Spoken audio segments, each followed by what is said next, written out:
Je vous prie de vous asseoir.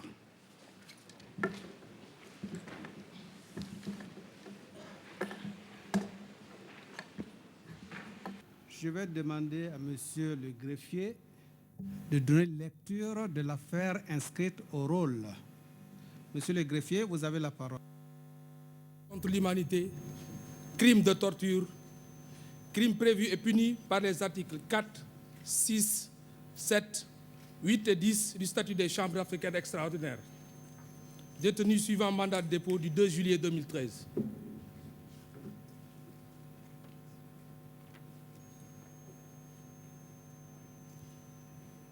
Merci. La Chambre vous donne acte de cette lecture.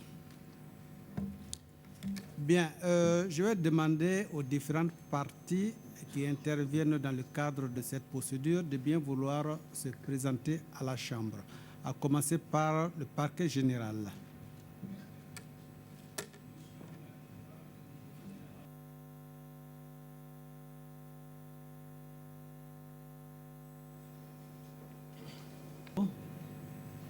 Bien, les parties civiles représentées par leurs avocats.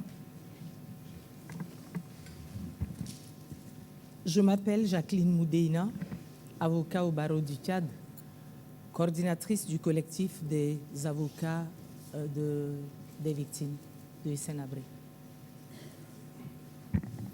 Donc, Maître Hassan Dioma Ndiaye, barreau de Dakar, donc conseiller aux côtés de Maître Jacqueline.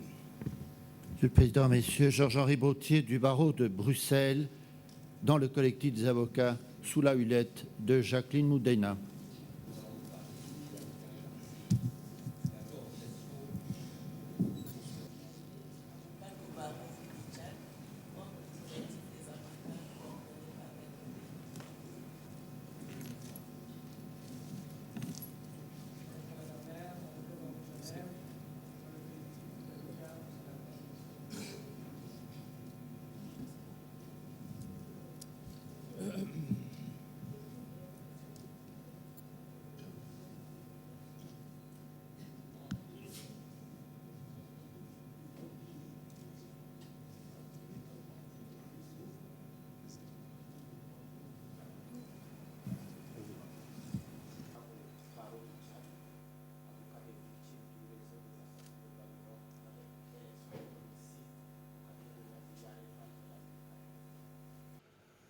La Chambre souhaiterait savoir si la défense est représentée.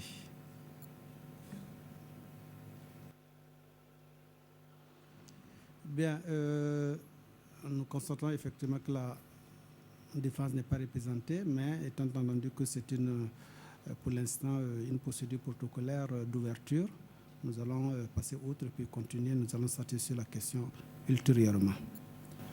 Monsieur l'avocat général,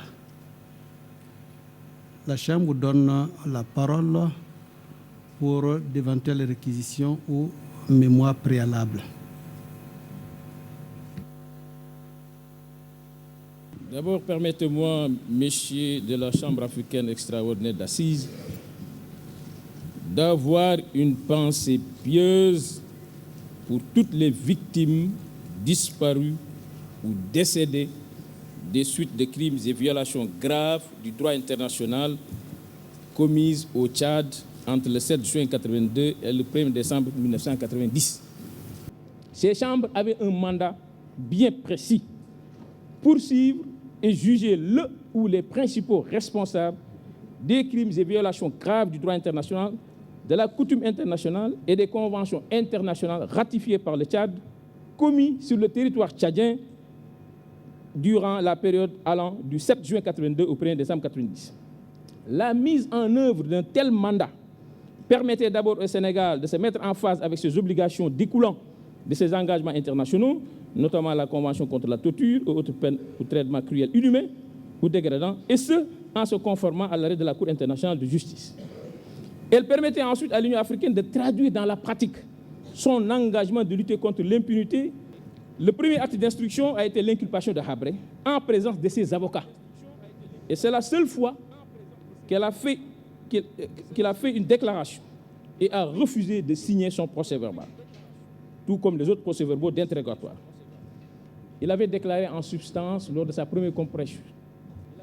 Il dit, je cite Habré, premièrement, je suis ici de façon tout à fait illégale. J'ai fait l'objet d'un enlèvement, d'un kidnapping. Deuxièmement, la question de la dignité, de la légalité des chambres africaines est en cause et elle est posée devant la Cour de justice de la CEDEAO. De ce fait, poursuit Habré, je refuse de répondre à vos questions, ne reconnaissant pas la compétence des chambres que je considère comme un service administratif. Voilà la seule déclaration que Habré a eu à faire, et ça, c'était devant le juge lors de sa première comparution. Donc Habré, nonobstant cela, a été inculpé de crimes contre l'humanité. La définition figurant à l'article 6 du statut prévoit que sont incriminés les actes sous-jacents prohibés s'ils sont commis à l'occasion d'une attaque généralisée ou systématique lancée contre toute population civile. Des crimes de guerre, il a été inculpé.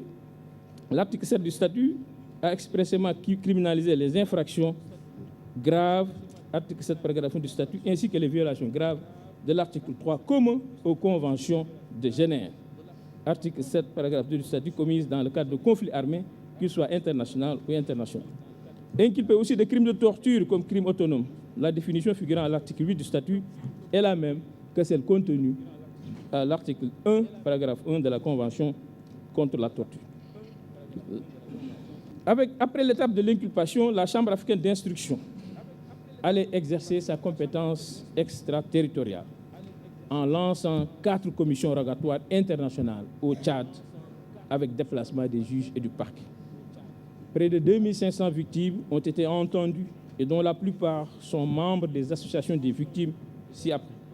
Association des victimes de crimes et de la répression politique, AVCRP, dirigée par Zakaria Fadoul, du réseau des associations de défense des droits de l'homme, RADHT, dirigé par Djida Oumar, Association tchadienne pour la promotion et la défense des droits de l'homme, ATPDH, dont la responsable est Maître Jacqueline Moudéinan, et l'Association des victimes des crimes et la répression des Sénabrés, AVCRHH, qui a à sa tête Clément Abay Fouta.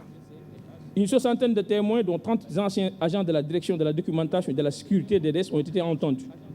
Un transport a été effectué dans les centres de détention, notamment la piscine et les sites en chantier et en abrité naguère, la prison, dites les locaux, le camp des martyrs, la gendarmerie 1 et 2. L'exploitation des archives de la DDS a permis de numériser des milliers de pièces sur les archives de cette police politique.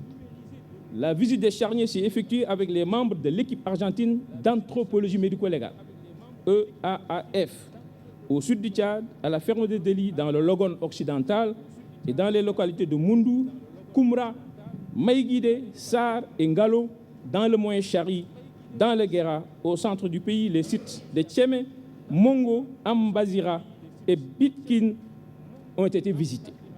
Au nord-est, ABC, avec les charniers de Mabrouka, les localités de Iriba et Tiné ont été aussi visitées.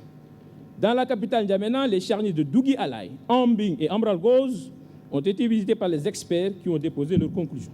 En dehors de l'expertise d'anthropologie médico-légale, ont été ordonnées une expertise militaire, une expertise portant sur le contexte historique du Tchad sous Habré, une expertise graphologique, une expertise portant sur le taux de mortalité dans les centres de détention. Les conclusions de ces rapports seront discutées à l'audience en présence de tous les experts. Le travail des juges en interne s'est résumé aux interrogatoires au fond et confrontation de Hissène Habré et à la perquisition opérée sur délégation du juge par la division des investigations criminelles de la police nationale qui a permis de saisir des armes de guerre, divers documents, appareils audiovisuels et téléphoniques découverts au domicile de Habré. Toutes les audiences ont été tenues en présence de Habré et de ses conseils. 6 audiences d'ouverture de scellés, 6 audiences consacrées à son interrogatoire au fond et 2 à sa confrontation avec des victimes et témoins. 6 autres audiences de notification des conclusions des rapports d'expertise. Nous voilà, après les poursuites, à la phase du jugement.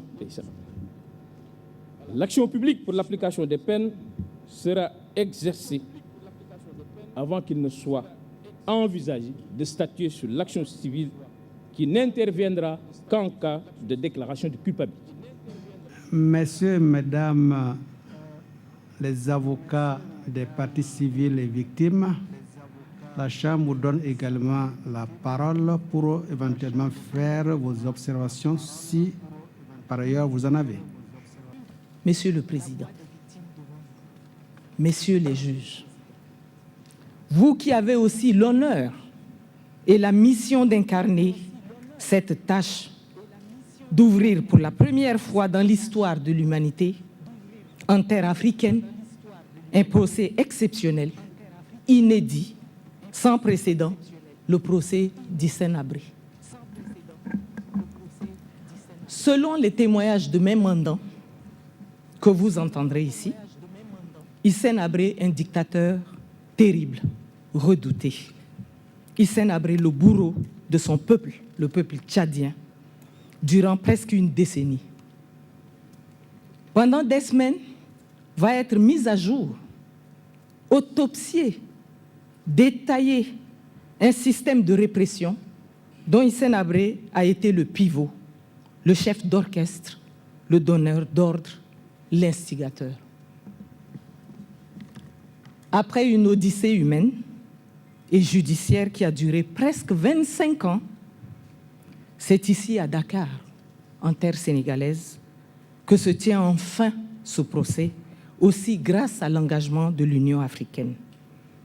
Merci, Maître. Nous allons donner la parole à Monsieur le bâtonnier pour son intervention dans cette cérémonie. Aujourd'hui, et après des péripéties et plusieurs années de procédures, dont certaines devant d'autres juridictions, s'ouvre un grand procès. Dans un grand pays, le Sénégal, une terre africaine de liberté et de démocratie. Oui, nous pensons que dès l'entame, un hommage doit d'abord être rendu au Sénégal et à ses autorités politiques et judiciaires, qui ont tenu à ce que justice se fasse et qui, pour faire juger cette affaire par des Africains et en Afrique, ont mis en œuvre beaucoup de moyens, dont le moins important n'est pas la modification de la législation interne du pays, dans un sens qui ne permet toutefois pas de conclure que la loi a perdu son caractère général et impersonnel. Monsieur le Président, nous vous soutenons pour vous permettre d'exécuter correctement votre office, car le barreau du Sénégal, tout en étant contre l'impunité et pour le respect strict de la présomption d'innocence et des droits de la défense. Nous vous invitons à y veiller particulièrement. Autrement dit, et quel que soit ce qui a été dit, vous devez garantir à l'accusé un procès équitable, quelle que soit la stratégie de défense qu'il a décidé d'adopter. Votre tâche dans ce sens ne sera pas aisée, car tellement d'obstacles ont été jusqu'ici mis sur le chemin des juges, au point que, pour des faits qui couvrent une période de presque 10 ans et qui ont connu des dizaines de milliers de morts, on ne vous a renvoyé qu'une seule personne. Tous les autres inculpés sont finalement passés par les mailles du filet de la justice par la seule volonté d'un homme qui n'a cure de sa signature et de sa parole et qui elle-même devait se retrouver ici comme accusé pour avoir été le chef d'une féroce police politique. Nous nourrissons l'espoir que la justice rattrapera un jour tous les responsables de la mort de milliers de nos frères et sœurs du Tchad. Au total, et pour conclure, Monsieur le Président, vous m'autoriserez le rappel d'une réalité que vous appréhendez déjà. J'en suis sûr.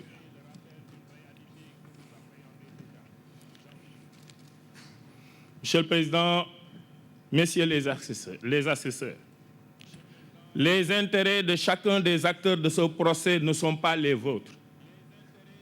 Après ce procès, chacun d'entre ces acteurs retournera à ses activités avec l'esprit tranquille du devoir accompli. Vous rendez la justice. Vous allez signer la décision qui va, comme nous l'avons dit tout à l'heure, constituer une première pour la justice africaine. Cette décision sera appréciée par vos collègues magistrats, les avocats, les professeurs de droit, les étudiants en droit dans les palais de justice, les cabinets d'avocats, les universités et j'en passe. Alors, vous n'engagez pas vos propres personnes seulement.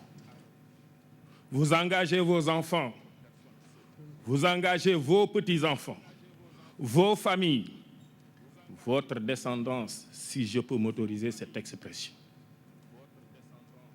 Pour vous, Monsieur le Président, Messieurs les assesseurs, pour eux, pour nous tous Africains et citoyens du monde, faites en sorte de rendre une bonne justice, étant précisé que la perfection n'est pas de ce monde. Je vous remercie, Monsieur le bâtonnier.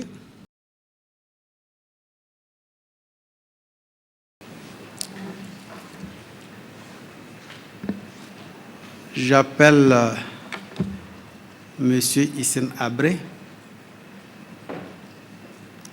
au prétoire. Bien. Nous aimerions savoir est-ce que Monsieur Hissène Habré dispose d'une défense, c'est-à-dire est-ce qu'il y a des avocats qui sont consultés et présents dans la salle pour sa défense? Nous n'en voyons pas du tout. Donc, suivant la procédure, suivant les règles de droit, nous sommes obligés de commettre des avocats d'office pour assurer les droits et les intérêts de M. Hissène Habré.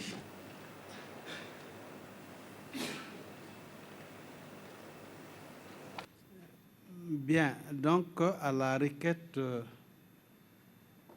des avocats qui viennent d'être commis d'office, à l'effet qu'un délai les soit imparti, la Chambre a arbitré un délai de 45 jours à compter de ce jour,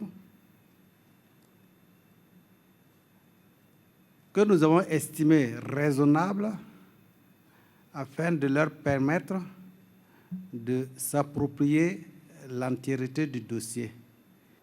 Bien, donc l'audience est levée. Comme nous l'avons dit, nous pourrons nous retrouver ici le 7 septembre prochain. Merci.